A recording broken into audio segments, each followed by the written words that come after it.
Hi, happy Monday. Big day live stream. Going to be a whole bunch of live streams today. But this is a roundup of the Denver protest news and an idea of what you're going to be looking at with the week ahead. So on back to Friday, wasn't my most watched Denver protest news ever, but it was a slow weekend ahead. Everybody knew it. Everybody had a hard time believing it. Is it really going to be this slow? Is it really going to happen? And it was. I advised everybody to go blow off some steam, do things that you will claim to regret, but actually won't. And it looks like some of y'all really took me seriously. My phone started lighting up around 10 p.m. and didn't stop for a while. But I'll come back to that in a minute because the thing I wanted to lead off with is the fact that the Proud Boys hashtag was hijacked. I don't know if y'all saw it. And it was glorious. It's taken over by gay pride because who would be prouder than this right here? So unfortunately, though, because we can't have nice things anywhere at all, and because white people and straight people alike ruin absolutely everything, we quickly went from seeing all kinds of pride to seeing absolutely something that no one should ever have to see. This one right here started, this right here started making the rounds. Now, and when this started popping up, people started speaking out and saying, hey, you know what? If you're not gay, maybe you shouldn't be doing this because you don't get it. Because this, my friends, is gay shaming. Why is this gay shaming? They're clearly gay because you're taking two straight men and insinuating that they like cock, which, by the way, is toxic masculinity. Because I'll tell you what, there ain't nothing wrong with cock. You know who else likes cock? This girl. This one right here. You know who else likes taking it in the rear? If you don't love anal, you are not doing it correctly. And no, your partner is not so large, they have no game. Run. I mean it. So with that, please remember, genitals are glorious. That's why we call it the glory hole. And if I still have your attention, you might be wondering, why am I telling you any of this on the Denver protest news? Well, back to Friday night when I got 3 completely uncorrelated phone calls about anal bead usage. I found this very confusing. By the way, whatever group chat that got started in, thank you for not adding me to it. I do not ever want to be in it. I usually decline group chats, and this is all the more reason I'll be doing so going forward. But if you are too drunk to use the Google to find a YouTube video or a PDF that you can read, like an instructional video, then maybe you don't need to be doing the thing that you're doing.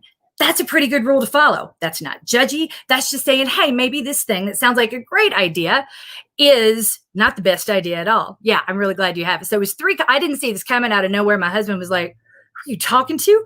What are they asking you about? I'm like, yeah, I know. And I didn't understand until the following night when I went out with some of the Wall of Moms members and said, what in the world was happening? And I was told by someone standing behind me, not part of the conversation, well, the bars last calls at 11. The only things that are open after that are the sex shops. 2 of them, and they named 2 that are 24/7. I was like, oh, I guess that makes sense why completely drunk people were asking me questions about things that they probably shouldn't have been using. Anyway, there was, how do we keep the party going? It was a right weekend to do it, you guys. But back to what I just said. It's not judgmental to say if you can't use the Google to find out how to do something at that moment because you're not in the state of mind to be able to use the Google, then you probably don't need to be doing the thing. That's a good rule to go by. And here's why that matters. Everybody, if you're watching this, you've probably had some attempt at or fantasized about a casual sex encounter at some point in your existence. That's sort of our least common denominator, and it's why I'm talking about sex at all today. It's the tie that binds us, even if we don't want to be bound to other people. So those rules that you have about sexual conduct, those things that you say that you won't do or aren't comfortable with, are the rules that keep you safe. Yeah, that might preclude certain things, but they absolutely keep you safe. For example, a really good rule, I don't have sex with people who have scissors for hands. That might exclude you from, say, Wolverine, but it will also keep you from Freddy Krueger. Not a bad thing, not a bad rule. Boundaries can be relaxed over time, as can rules, but anyone who pushes past your boundaries on that first date to say, oh, that thing you don't want to do is the only thing I want to do, and if you're not going to do it, I'm going to leave, and I don't like you, and I'm going to tell everyone. But that's manipulative, and that's awful. And as your mom, I got to say, anyone who does that to you doesn't deserve you, because they're probably not going to know how to get you to a point where anal feels good. So leave now and forever hold. Let them be someone else's problem. So these rules around conduct when they come to a protest type situation, which can be just as dangerous and potentially as a casual sex situation, is called OPSEC. Those rules exist for a reason.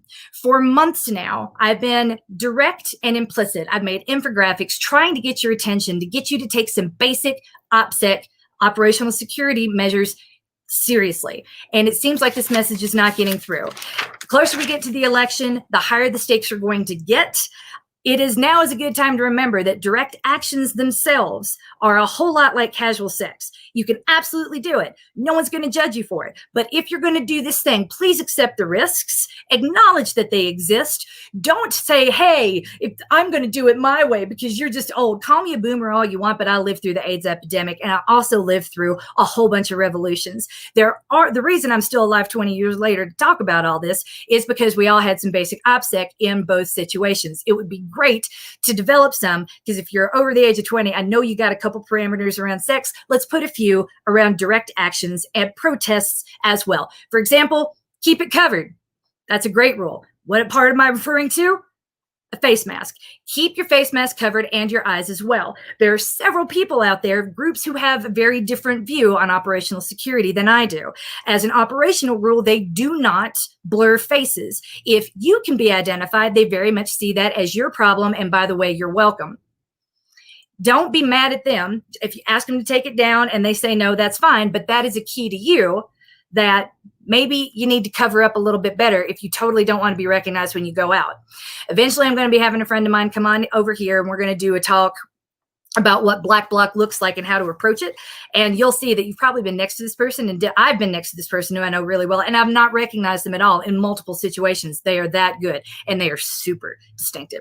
So I tell you that to tell you this: if you can be recognized, yeah, it's not cool to share it, but that's also a little bit on you. Let's do better, right? We can focus on them exposing you, or you can focus on the fact that you went out to a protest and didn't wear a damn mask.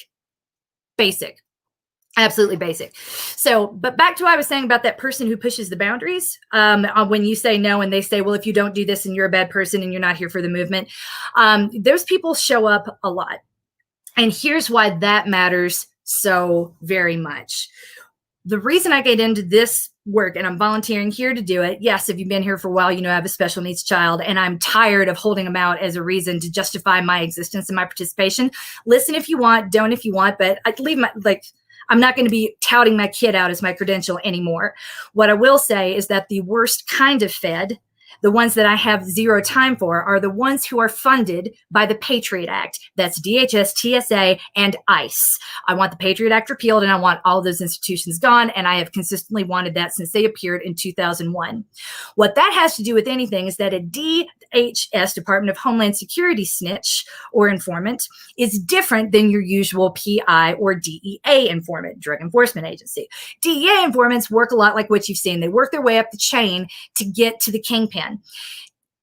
It doesn't really work that way with Homeland Security cross-border stuff. Most people have no idea that what the chain is or it exists. So to justify their existence, they go for sheer number of arrests, which means a CI will look a little bit different in these types of situations. They'll show up and they'll just try to get you to do something so they can turn around to their arresting officer and say, there's my number. It's like a notch on their bedstand. And you meant absolutely nothing to them. And no one's going to care that you weren't doing anything wrong. No one. The outcome is the same. The best that you can do is protect yourself. And I get that something happened last week that made a lot of people really upset. I don't speak out and very directly that often. And when I do, I'm usually called alarmist or I make people upset, but I do so for a reason. I've watched these people operate over time. I've watched them up their game and they haven't changed their playbook. So kind of like covering your face, it's on you to learn it and act around it. We won't know in an age where people demand receipts and then say, well, I'm going to give this person the benefit of a doubt, which is beyond me.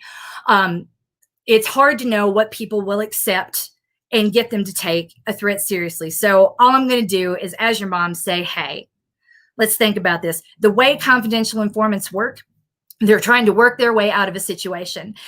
that's like, and then that can take 2 to 5 years. We will not have positive confirmation. This person was a confidential informant. This person was working with DHS. This person was working with, we won't know that until their case is wrapped up. And then it's in the court records, right? That can take 2 to 7 years.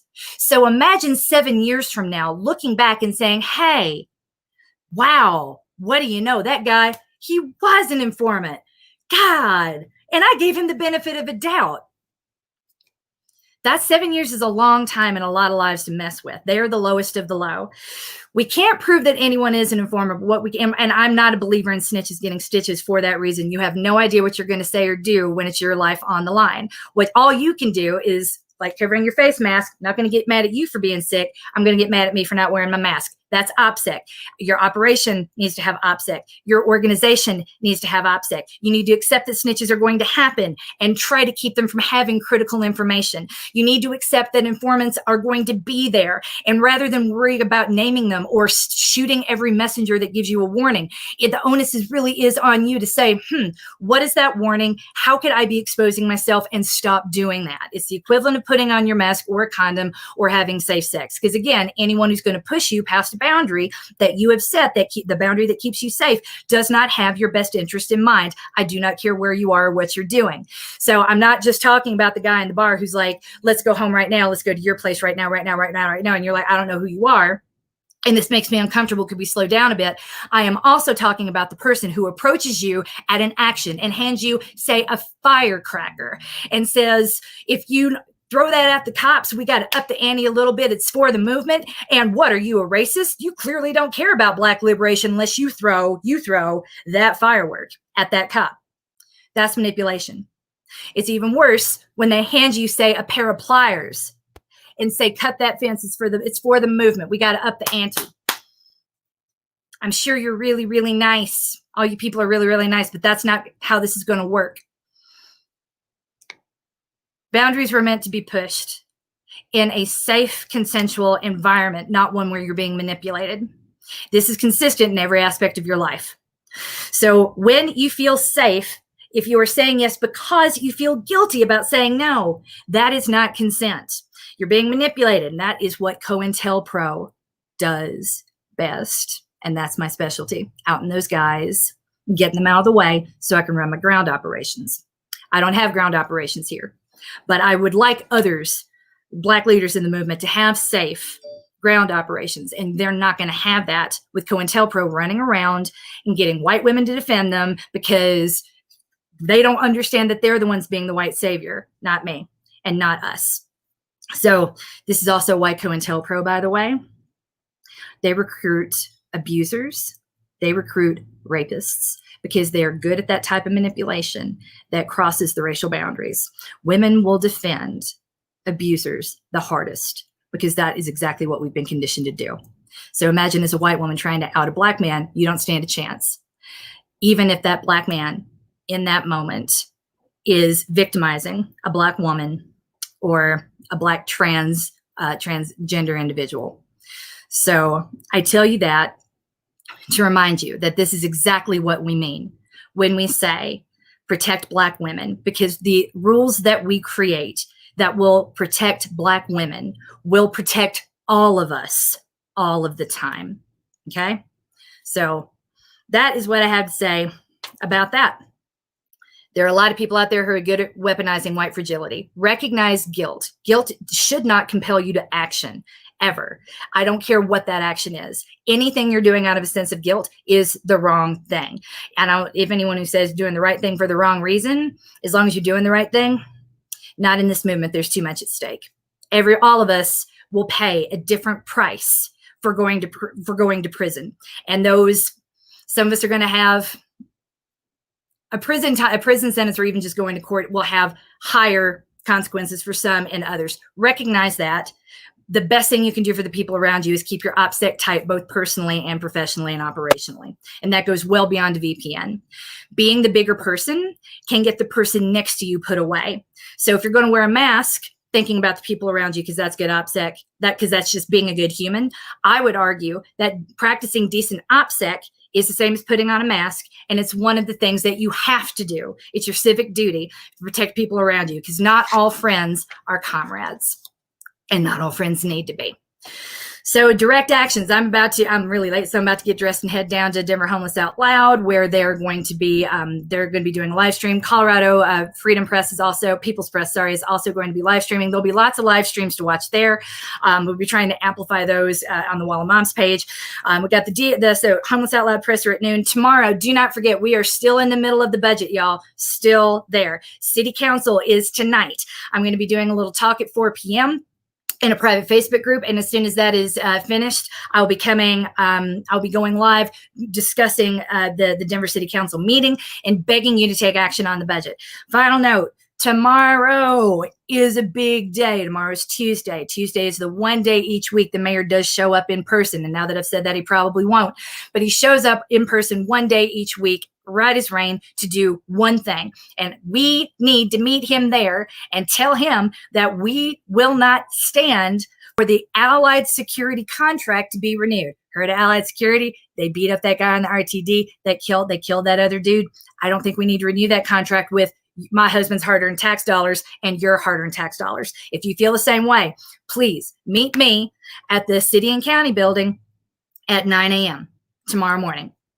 Then after that, we're going to hang out for the meeting. We're going to hang out. We're going to say hi to everybody before the meeting starts. We're going to make our voices heard throughout the meeting. We are then going to listen to a committee in session and talk a little bit about how these work, because what you see tomorrow will be in the next week's city council meeting. So this is the opportunity to stop it before it goes to the big room, right? This is our opportunity to be like, hey, so that all of our council members have what they need to go back and say, no, it worked with the collective bargaining agreement. Let's make it work for Allied Security too. Bit by bit, step by step, this is how you defund, and it starts here. So, and finally, this is the other thing we're going to need to do tomorrow. At 1:30 p.m., if we can, come with me, I'll give you a ride. We need to go support Sam Young in Aurora. He's going to be, he goes before.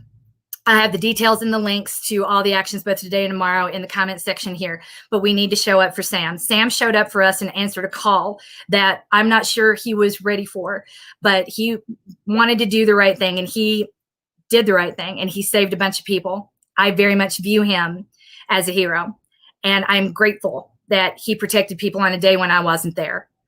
So knowing that he showed up for us and is facing 100 years, the least we could do is show up for him and say, I see you, I support you, this is bullshit. So that is how I feel about that. From anal beads to Sam tomorrow, there's been a lot going on, but it really does all at the end of the day tie back to basic OPSEC and safety. And I know OPSEC is a big funny word and it's hard to figure out what it is, but it truly is no different than the rules you made up so that you could go into dangerous unknown situations, like potentially casual encounters in a bar would have been back then. These basic rules keep you safe in any sort of situation that you could go into. We'll be talking about OPSEC a lot. Please go back through my previous threads and see the times I've used that hashtag for good guidance. But I'm going to continue to talk about this as the revolution continues, because OPSEC is the only thing that's going to keep the movement going forward, keep you with me, and keep us out of prison while we fight for the changes that our society needs in a time of crisis. You're coached. You need a ride. I'll be there. Just let me know. Let's talk. DM me. Yeah, right. So I'm glad you got the backstory, Ben. Yay. Things you probably don't have to talk about in your podcast because you ain't talking to people young enough to be your children yet. That day's coming, Vince. It came from me. I don't know how it happened. I'm so old. Anyway, y'all coached, y'all loved. Let's keep winning at these protests.